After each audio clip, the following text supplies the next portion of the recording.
Welcome back. And again, as I've said before, thank you very much for your patience and sticking with me on this. Um, we're up to our Sagittarius risings and what to expect from specifically the Pisces and Aries. If you have any question on why am I choosing rising signs, the houses, anything like that, please see my previous video where I explain a little bit of what's going on. So for Sag risings, Pisces right now has the moon, the north node, and Mercury. Mercury's at the 28 degrees, so it's almost done there. It's almost wrapped up. And Pisces is your fourth house, and the fourth house is home and family. So I just wanted to kind of dive into that a little bit before I jump into tarot to see what to expect this springtime. Again, I'm really concentrating on this Aries house because right now we have 5 planets. We're about to have 7 there. And this is like huge, huge energy. So, as I've said for everybody for the next couple of weeks, keep your wits about you, stay grounded, practice grounding, do ritualistic baths, salt water, things like that to cleanse out negativity. Listen to your body, rest when necessary, and just give people grace. It will benefit you so much in the long run to just give people grace because people are going to have attitudes. People are going to just really be volatile. Pay attention to the news when you're seeing with all these warehouse fires and stuff. Like this is Aries energy, period, end of subject. I mean, even right down to the fire. It's Aries energy, it's Aries coded. So Pisces is your fourth house, which is home and family. So roots, family, home environment, and early upbringing. So with the north node there's your destiny, your purpose.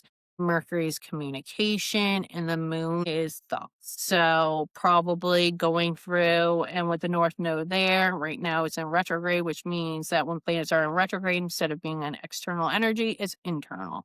So thinking a lot about really honestly what it is that you want and what's working for you, what's not working for you. With the moon represents the mother. I wouldn't be surprised if you were a mother or if you're dealing with figures, themes around that popping up. Aries being your fifth house, which is the house of creativity and pleasure, creativity, self-expression, romance, children, leisure time. These two go hand in hand. It's not shocking. We have starting from the bottom up, we've got Chiron, the wounded healer. This is not something that you can fix. It's something you have to learn to deal with and to live with and coexist with. We have the sun, which is like your ego, your soul. So if think of I like doing associations. So if the north node is like your purpose and path in life, think of your sun as like the same thing for internally you becoming whole. So we've got the sun there. We've got Saturn, which is the planet of karma and lessons. It's old man time.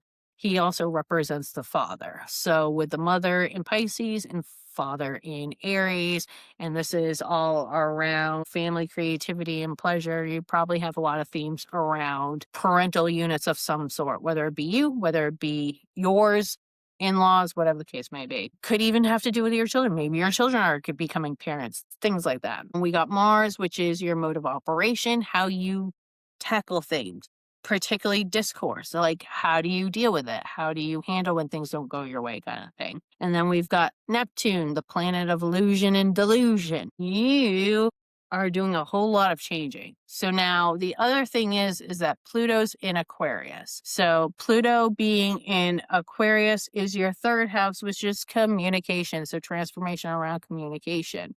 So if there are dynamics that are off in your family, you're probably rectifying that, especially with this Pisces, with the moon being there. It's home, like communicating what your boundaries are and what you expect and things and so on and so forth. Might even be having issues with your parents. Maybe your parents are treating you like a kid and you're in your 50s kind of shit. Think of that. But yeah, so Pluto being there, obviously Uranus being in Taurus is a huge one because it is wrapping up everything. It is wrapping up the last 8 years. Uranus is the planet of rebellion. So you're wrapping up loose ends, quite literally.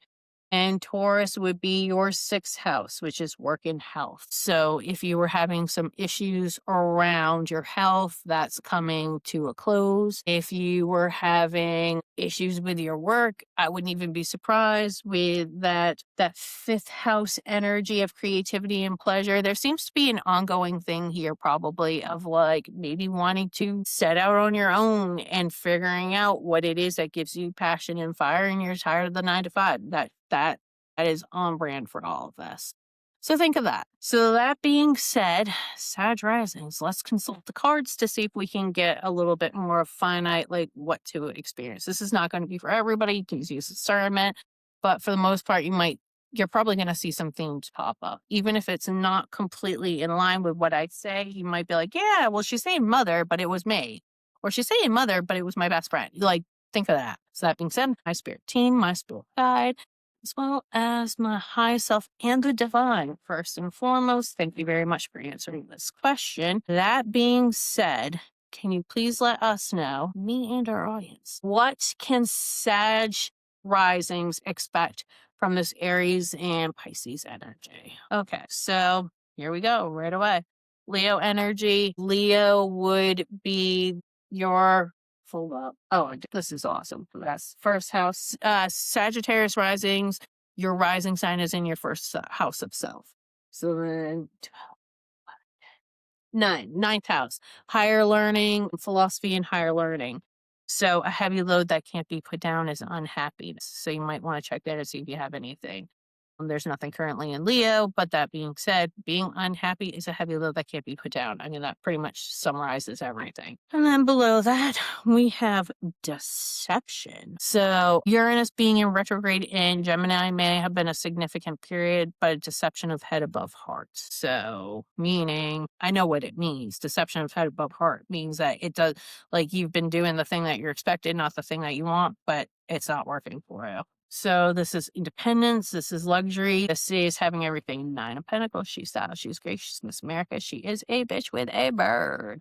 You want to be that bitch with a bird. And the deception is juggling chaos, but barely. So it's not fulfilling you and you're feeling just kind of like drained and not being able to do shit. All right. So what's this about? Okay. So 4 of Wands coming together. King of Cups here upright, which also shows up as a father for me. So Saturn and being out in the colds. So coming together, meaning way, this keeps coming out in reverse. And I do shuffle these in between and everything. So right now, the South Node is in Virgo in retrograde. So when planets are in retrograde, you go internally as opposed to externally. So you're doing introspection, but it's like a lost way of not having a foundation, meaning completion, world here, earth energy, upright, which is also giving me that Uranus at that 29th degree in Aries in reverse, the Emperor, which is my least favorite card. So tyranny, being stubborn, coming to an end. So what does this mean?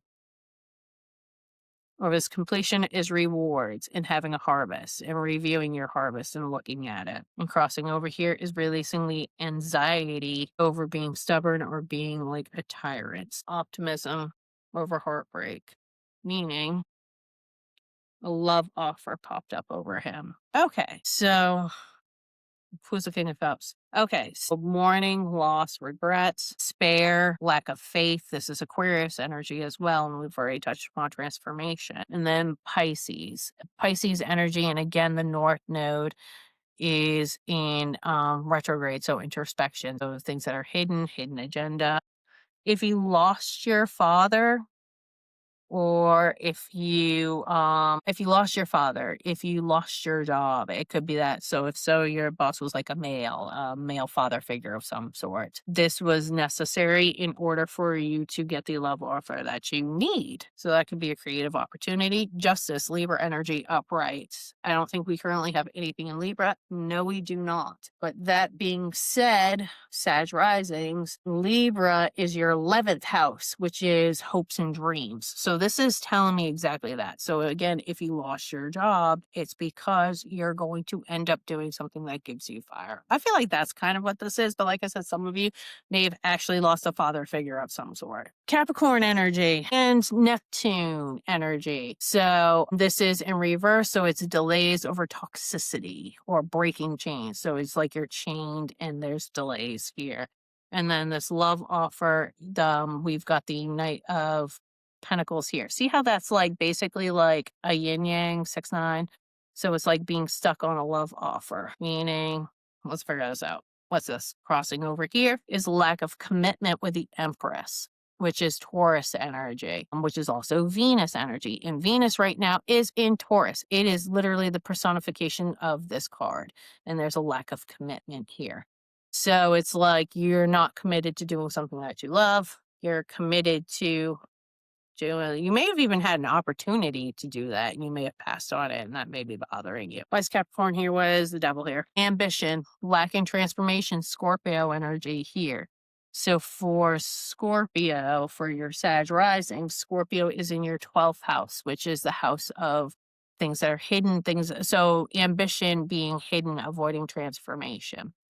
Okay, so it's exactly that. So it's like you passed on doing something that you want to do or that you love, or you don't know how you can make it happen, and then you probably don't have a job or something like that. And that's not shocking in this economy because everybody's being replaced with fucking AI at this point. So if you're feeling stuck and you're not moving forward, just know that I would actually look towards the 20s for having ambition because it's coming. And then King of Wands, he who can't be tied down but is an entrepreneur. You guys are definitely heavily thinking about doing something that you pretty much guarantee it.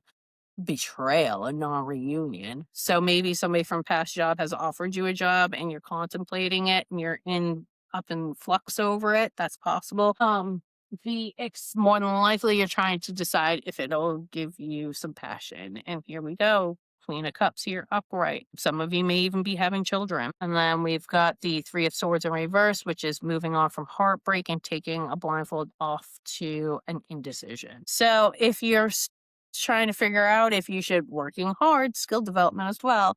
So a lot of this is very much career focused. So if that is indeed the case, then what are they going to decide? Victory over this indecision. So you will come to a choice or you will come to a decision. And then here we go over this. Moving on is Libra energy, which is justice here upright, which is quite literally justice. So the choice that you make will end up being a victory. Good for you. 116. Bottom of the deck, releasing the fear, which is also the moon. So if you had done any kind of manifestations under the full moon, just know that it's in full effect and it's working. Else, popping over this still wants to pop out, but keep in mind this is still Pisces energy and your North Node is in retrograde right now. So ergo, you're thinking internally what it is that you want to do with your life. What do you want to be when you grow up kind of shit? And there'll be justice for it.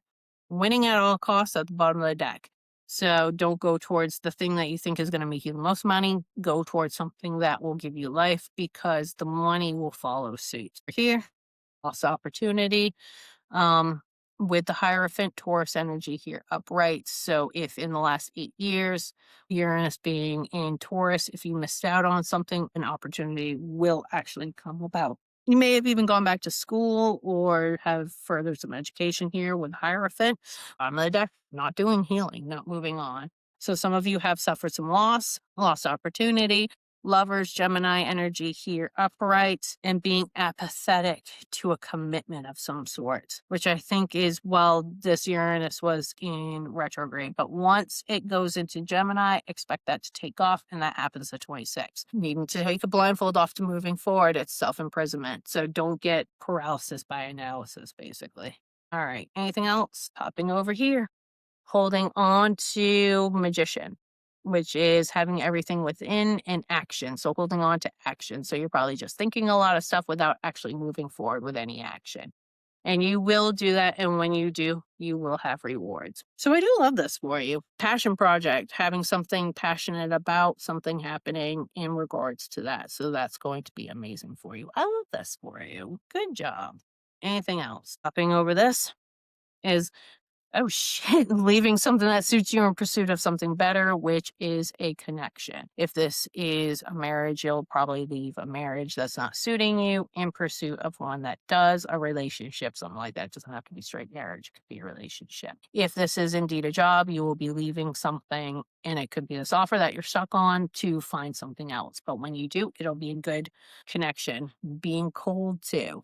So I think that you're going to end up passing on whatever offer this is, but it's going to end up work is. It's going to feel like a painful ending, but it's necessary in order to make room for the new. Progress, Three of Wands. Some of you might even be having children. So painful ending, being a tower that fell. So sudden awareness, sudden chaos. Just know that this is for your greater good. This is Scorpio and Aries energy. So repeating cycles or ruminating in the past. I had said before, somebody that maybe you work with somebody that you know gave you an offer and you're not sure about it. Okay. Anything else? Crossing over here, not giving, not receiving, being a painful ending. I'm telling you something, you guys are going to like, a lot of you are probably losing jobs. And then over this tower is a betrayal. So you didn't even see this coming and you were probably very valuable. You may have even gotten a promotion or raise. The next thing you know, you find yourself unemployed. Insecurity, self-doubt. Okay, so which is also Leo energy as well. So good for you. Love this. Anything else? Over this apathetic is having suppressed emotions. So make sure you get your emotions involved. What is it that you love? What's going to give you passion? Because that's where you need to roll. Don't be apathetic to a love offer of some sort. Don't look a gift horse in the mouth. That's what this tells me. Don't look a gift horse in the mouth. Awesome. Bad luck, bad karma, wheel of fortune in reverse. And that's also giving me Saturn energy. But this is telling me this is fire and Jupiter. So sound off and let me know. And best of luck, Sag Risings. This is going to be a rough one for you. But it's going to end up looking beautiful once it comes into fruition. And it's not going to take that long. So everybody's going through major changes right now. And again, please stay grounded. Please stay focused. And again, please give people grace, even if you don't think that they deserve it, even if you didn't do anything wrong, because I'm telling you right now with this volatility, it's going to suit you way better to just blow it off and move on than it is to react. But yeah, happy Monday.